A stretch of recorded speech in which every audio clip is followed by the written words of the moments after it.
मला वाटते की त्यांचे बरेचसे व्हिडिओ साहेबांचे सगळ्यांनी पाहिले. लाव रे तो व्हिडिओ. तर असे बरेचसे व्हिडिओ आमच्याकडेही आहे की लाव रे तो व्हिडिओ. आम्ही ते सुद्धा दाखवणार आहे सगळ्यांना.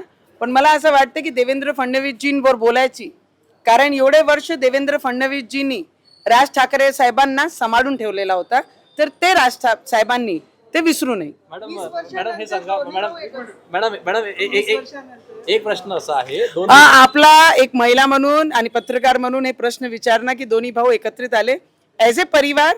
आम्हाला सगळ्यांना पूर्ण महाराष्ट्राला या गोष्टीचा आनंद झाला.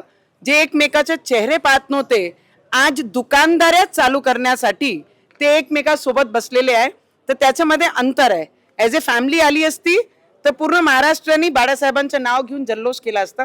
पण विचार सोडून ते फक्त दुकानदारीसाठी आणि पॉलिटिक्ससाठी आले आहे, तर तो डायजेस्ट होण्यासारखा नाही. मॅडम एक प्रश्न असा आहे, 2 दिवसापूर्वी तुम्ही असं म्हटलं होतं की हिंदूंनी मुलं जे आहे ते जास्त जन्माला यावर प्यारे खान जे अल्पसंख्याक आयोगाचे जे अध्यक्ष आहेत त्यांनी सांगितलं की राणा दाम्पत्यांनाच 2 मुलं आहेत. त्यामुळे मला वाटते आयोगांचे ज्यांनी म्हटलेलं आहे त्यांच्या नावाप्रमाणे ते विचार त्यांची मांडलेली आहे. मी काय करणार, कशी करणार हे त्यांना विचारायची गरज नाही. ते आयोगामध्ये बसलेले, त्या खुर्चीची रिस्पेक्ट त्यांनी केली पाहिजे. जे बाहेरून घुसपेटिया येऊन आमच्या देशामध्ये, मुंबईमध्ये, आसाममध्ये, वेस्ट बेंगॉलमध्ये, काश्मीरमध्ये ज्या पद्धतीने घुसपेटिया येऊन जे संख्या ते वाढवण्याचा प्रयत्न करत आहे, माझं कॉन्व्हर्सेशन त्यांच्याकरिता आहे. जर कोणालाही मिरची लागली तर ते पाकिस्तान जाऊ शकतात.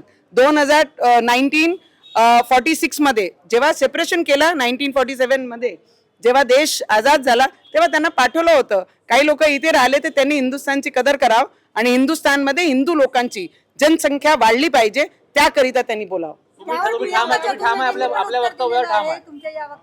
प्रियंका चतुर्वेदी त्यांनी म्हटलं की पहिले त्यांनी आपल्या रवी राणा यांना कन्व्हिन्स करावं आणि आपले जे शेजारी आहेत त्यांना कन्व्हिन्स करावं. ॲज ए महिला त्यांनी हे शब्द वापरला नाही पाहिजे.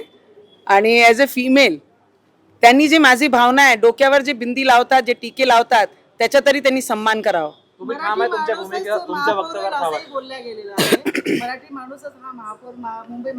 महाराष्ट्र मराठी माणसाचीच आहे, तर त्याच्यात कोणी डाऊट आणत आहे.